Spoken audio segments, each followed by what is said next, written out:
Hello everybody, I'm Dragonzilla, and if you're a huge fan of the Showa Godzilla films, like I am, then this video will be a treat, because it will be focusing on some Gashapon figures from the Showa period. Now on first glance you're probably thinking, hold on, haven't you covered these figures before? And yes, you're right, I have, but those were the bootlegs. These are the official models, hence why this group is called the Officials. However, one of them is a newcomer to the collection. Oh yeah, before I carry on, I will quickly mention that I have started naming the Gashapon groups. I'll be making a video on that soon, but for now onto the officials themselves. And as you can see, they are the 68 to 74 Anguirus, the original MechaGodzilla, original Gigan, and the new boy is the 74 Godzilla. Or is it? And before I start the review itself, I would like to give a special shout out to Doodlemans86, who gave me a shout out in his video on the Gashapon figures of Godzilla 2000 and Orga, which he did a fantastic job on. And if you're watching this, Doodlemans, I would like to say thank you for shouting me out. I really enjoyed your review on the figures, and yes, I will be making more Gashapon reviews in the future. I hope you keep making more videos, whether they're reviews or whatever you make. So sit back, relax, and enjoy this video.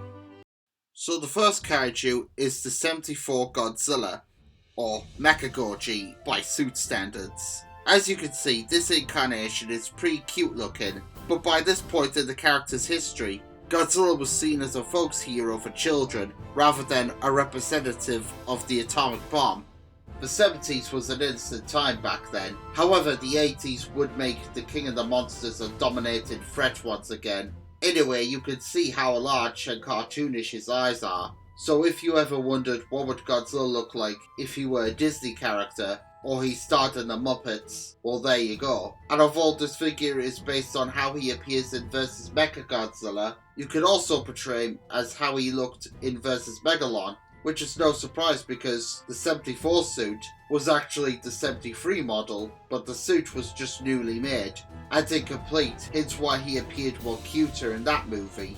Mind you, Godzilla vs Megalon was really Jet Jaguar's film, and both Godzilla and Gigan were written in at the 11th hour. When assembling this figure, the dorsal spines weren't easy to fit in, but after some perseverance I managed to get them in. However, what I have noticed with this model is that the second dorsal spine is shorter than the three main spines. I don't know if that was an attempt to make this Goji a little different compared to the other incarnations, or the small spine was supposed to be first, but because production on the suit was rushed, it got mixed up. Looks odd, I will admit, but oh well. And the spines are in one straight row, which was a common sight on most Showa Godzillas. And that's basically it for 74 Godzilla, also known as MechaGodzilla. Or is it Godzilla? No, it's an imposter. It's not the real Godzilla. It's fake Godzilla. Yes, this figure comes with an accessory, which is an interchangeable arm, and as you can see, it reveals a bit of metal underneath. So you can portray him with the normal arm in, and say that it's the real Godzilla himself, or the imposter with the full disguise, and in addition, display him with the chunk of the disguise exposed.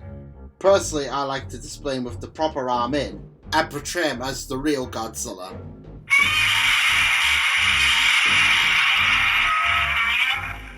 Now on to the other three. So a few years ago I covered the bootleg versions of these figures, but these are the official models, and these I'll be using for future episodes of Kaiju and Cryptids from now on. The second figure out of this group, and the first out of the official trio, is MechaGodzilla. Now although there's an official 98 MechaGodzilla Gashapon, I went for this one from Wave 9 that was first released back in 2002 in time for Godzilla against MechaGodzilla. This high-grade model of the King's cybernetic doppelganger looks far more superior and like a proper functional alien weapon of destruction, unlike the 98 figure and bootleg counterparts that are basically run swing compared to other figures. The articulation segments for these videos are my least favourite parts, so I have decided not to bring them up unless I have something to say on them like I do for this figure. Now most Gashapons lack articulation, but sometimes there will be some exceptions, and MechaGodzilla is one of them. The head can rotate all the way around, just like in the movie. And the arms can move as well, given a bow pose. I absolutely love the detail on this figure, as it makes me feel very nostalgic because many years ago I had some Wallace and Gromit figures, and one of them was the Cyberdog Preston, who had detail that was similar to MechaGodzilla, hence why I sometimes call the character Mecha Preston. To those who have seen Wallace and Gromit, I think you'll know what I mean. I really do prefer the original Showa model, as it possesses finger missiles, has the ability to spin its head around in order to create a force field, and is the only incarnation to have red circles on each side of the head. However, the post-credit scene at the end of Godzilla's Singular Point hinted at MechaGodzilla, spoilers for those who haven't seen it yet, that also appear to have these as well, so this could all change. Even though I still like the other incarnations of the King's mechanical doppelganger, but this one is the best, and works better as an alien invader rather than an Earth defender in my opinion. Next up is the birthday boy himself, Gargan. So the official Gashapon figure of him originally came out in 1998, the same year as the 6-inch Movie Monster Series version, and for the most part he looks fairly identical to his bootleg counterpart. However, the only differences are that he is more colourful compared to the bootleg, which looks dull, and he seems to have a bare-looking sculpt that appears to be more faithful to the actual suit itself. I'll showcase the officials with their bootleg cousins at the end of the review. Like MechaGodzilla, he too possesses articulation, but the pieces can be loose on this figure and may pop out, but it's not as bad as some other high grades. On camera, he looks blue, but in the flesh, he's a bluey-greeny sort of colour. The gold is also brighter, unlike the bootleg, which was a dull silvery gold, and the red paint on the visor pops out a lot more. Like I said earlier, the figure looks faithful to the actual on-screen movie suit, but my only criticism with the model are the Japanese initials that are shown at the side of his tail instead of underneath. They're really not that noticeable, but still annoying when you see him. Anyway, I do prefer this over the bootleg, and you can tell that this is the original 1972 incarnation of the character, where the Pack of Destruction Gigan appears to be 73 from Godzilla vs. Megalon, but that's another review for another day. And if you're a Showa Gigan fan like me, then I definitely highly recommend picking this miniature up. Trust me, you'll not regret it. Finally, the last of the officials is Anguirus, and again like Gigan, he too is fairly identical to his bootleg counterpart.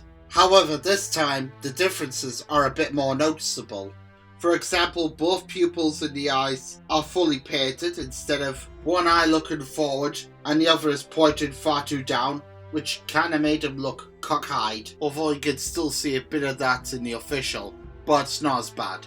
Also, the horns are facing forwards instead of backwards, which is correct. And he has light grey painted on the tips of his spikes. I like the facial expression as it shows him to be very angry. I don't know the reason why, but as James Rolfe, aka Cinemassacre, better known as the angry video game nerd, would say, perhaps Godzilla said something about Anguirus' mother. However, either way, the expression looks far more menacing compared to the bootleg, which just looks annoyed. In the Showa movies, Anguirus wasn't black, but rather an earthy brown sort of colour, and its spikes and horns were a tiny yellowish brown. That's the only way I could describe him. I still like the colour scheme on the figure, even though it's not accurate, but if you're a custom artist, then you could just always paint him up to how he looked in the movies.